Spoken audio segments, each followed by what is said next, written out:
Donald Trump may have won the Iowa caucus, but his increasingly erratic behavior suggests that he is terrified of his legal troubles. Both recently on Truth Social and in a Sean Hannity interview, Trump desperately ranted about his need for absolute lifetime presidential immunity, an idea which most Americans consistently reject and which progressive attorney Elie Mystal effortlessly torched. But before we unpack all that, if you end up liking this video and you want to support the channel, please be sure to hit the like, subscribe, and alert buttons before you go. I'd greatly appreciate it. All right, friends, we have several clips to look at in this video, but the topic itself is nothing new for the channel. We've talked about it quite a bit, and unapologetically, we're going to keep talking about it because it is the most unhinged and dangerous thing to come from Donald Trump and the MAGA movement since its inception. I mean, seriously, of all the crazy, stupid, dangerous things that Donald Trump has done or wanted to do, this idea that he is entitled to absolute lifetime immunity for any crime he commits while in office is insane. It's just absolutely insane. And it by itself should make him immediately disqualified from the presidency. It should turn off every sane Republican voter. Will it? Who knows? But he ranted about it first on Truth Social recently. He said, "A president of the United States must have full immunity, without which it would be impossible for him/her to properly function. Any mistake, even if well-intended, would be met with almost certain indictment by the opposing party at term end." This is a crucial sentence right here. Even events that cross the line must fall under total immunity, or it will be years of trauma trying to determine good from bad. There must be certainty. Example, you can't stop police from doing the job of strong and effective crime prevention because you want to guard against the occasional rogue cop or bad apple. Sometimes you just have to live with great but slightly imperfect. All presidents must have complete and total presidential immunity, or the authority and decisiveness of a president of the United States will be stripped and gone forever. Hopefully this will be an easy decision. God bless the Supreme Court. That last sentence, particularly the first part, hopefully this will be an easy decision, is one with which I agree. And I suspect that the Supreme Court, even as far right as it is, will recognize this desperate naked power grab for what it is and go, hell no. But I also want to point out that cops in the United States enjoy qualified immunity, which is controversial and questionable at best. But even in this system, cops can be prosecuted and have been prosecuted. Derek Chauvin murdered George Floyd, and he was found guilty and sentenced to 20 years in prison. Donald Trump doesn't even want that. He's just like, listen, when a president does something while in office, even stuff that crosses the line, they should just be given absolute immunity. I mean, what's the harm? Well, the harm is profound, but we'll get to that. It wasn't just Truth Social, though. He ranted about it desperately in an interview with Sean Hannity. He wouldn't shut up about it. I want to play 2 clips from that interview and just feel the palpable desperation yourself. The president of the United States, and I'm not talking about myself, I'm talking about any president, has to have immunity. Because if you take immunity away from the president, so important, you will have a president that's not going to be able to do anything.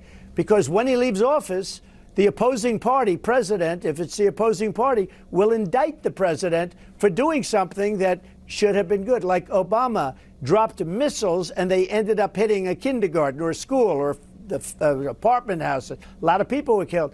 Well, if that's the case, he's going to end up being indicted when he leaves office. He meant well. The missile went in the wrong direction.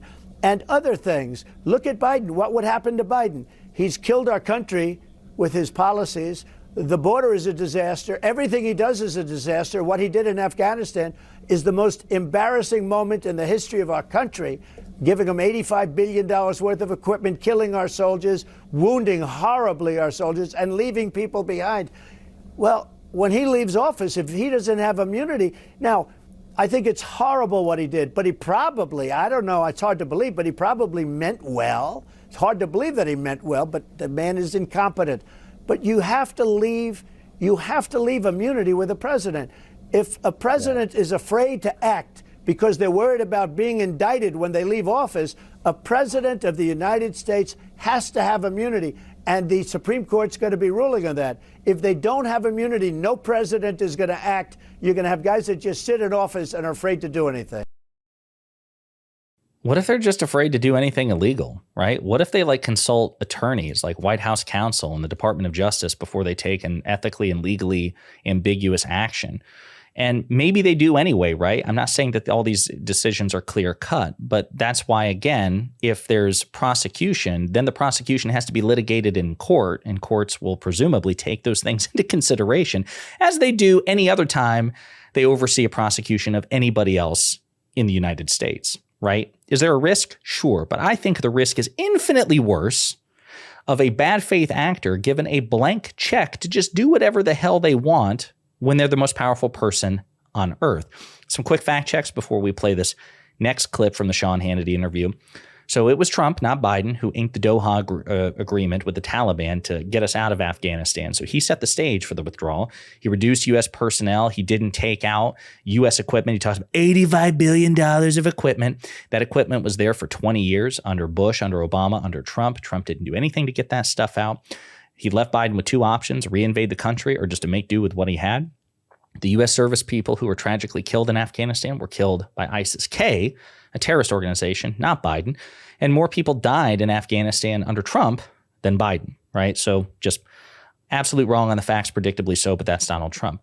Now, if that clip didn't convey desperation to you, I want you to see how Donald Trump answers this completely like different question. He's asked one question and gives a completely irrelevant answer. And tell me if you think this sounds desperate. What is your closing message to the people of New Hampshire?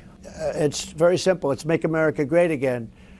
But I think very important, before we do this, because you were talking about the Supreme Court, they have two votes that are very important coming up. One is, as we discussed, we call it Colorado or whatever, but you know, I really believe they're going to leave the people to vote. Again, you're the leading candidate in both parties. You're leading the Democrats by many, many points. I mean, it's hard to imagine they would do. And most states have already approved it, as you know. Very few states have done that. This is Colorado and a couple of others at this moment. But they have another important, and that's immunity for the president. The president of the United States, and I'm not talking about myself, I'm talking about any president, has to have immunity. Because if you take immunity away from the president, so important, you will have a president that's not going to be able to do anything. Because when he leaves office, the opposing party, president, if it's the opposing party, will indict the president for doing something that should have been good. That sounds pretty desperate to me. Hey, is there anything that you want to leave for the voters of New Hampshire, the people you're asking to vote for you? You know, other people in the world, Donald, people who are not you. Why don't you think about them? Do you want to give them an answer? Yes, of course. Guys, I'm in deep legal trouble. I need absolute immunity. What's so wrong with asking for a blank check to do whatever I want? Just trust me, please. The answer he gives conveys his desperation. This is clearly on his mind, and he should be afraid. He should absolutely be terrified. It's good that he's terrified. His fear nourishes me. It should nourish you too. But Ellie Mastal, a progressive attorney, really just lampoons the entire ridiculous proposition from Trump and the MAGA movement in about a minute, right? Or 75 seconds. He does it so damn well. And the thing that Trump and his lawyers forget, I think, is that they ain't president yet, right? So if the Supreme Court says that the presidents have this, complete immunity from prosecution and whatever, what's to stop, I don't know, the actual president, Joe Biden, from launching a preemptive strike on a rebel stronghold at Mar-a-Lago to engineer regime change? What's to stop Biden from doing that, right? I don't think Trump has thought this through. Perhaps it's on the next page of his bedside copy of Mein Kampf, and he hasn't gotten to where the logic of his argument goes.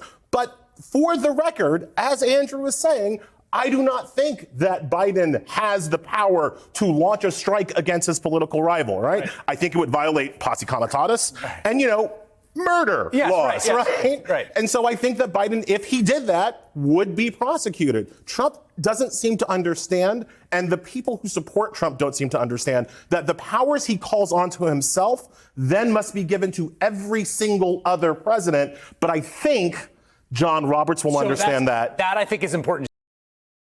Of course, he's referring to Chief Justice John Roberts, who presides over the Supreme Court, which will be making this determination. And that's true. I mean, surely as conservative as John Roberts is and as likely predisposed as he is to rule in Trump's favor, she's probably thinking, damn, if I say that any president is basically given a blank check to do whatever they want, Joe Biden is president of the United States now. What if he goes rogue, right? So I am confident, relatively speaking, that even this iteration of the Supreme Court, which jealously guards and actually seeks to expand its own power in many respects, will go, hell no, this is insane. But The thing that grosses me out, possibly even more than Trump and MAGA, which again is a cult, taking this proposition, as I actually even watched a debate about this recently, and just hearing conservatives and libertarians in general, people who say that they're anti-government or pro-small government, actually take the position that it's good that a single chief executive be essentially given a blank check to commit crimes with impunity is gross. And even this idea that it's actually in line with what the founders intended. And I want to be very clear. There were some founders like Alexander Hamilton, who, spent a lot of time in England and who served as President Washington's chief aide when George Washington was just General Washington prosecuting the war against the British. And Alexander Hamilton got to see up close the potential benefits of a good faith actor who's just, given carte blanche to see a thing through, right? George Washington, of course, was a statesman.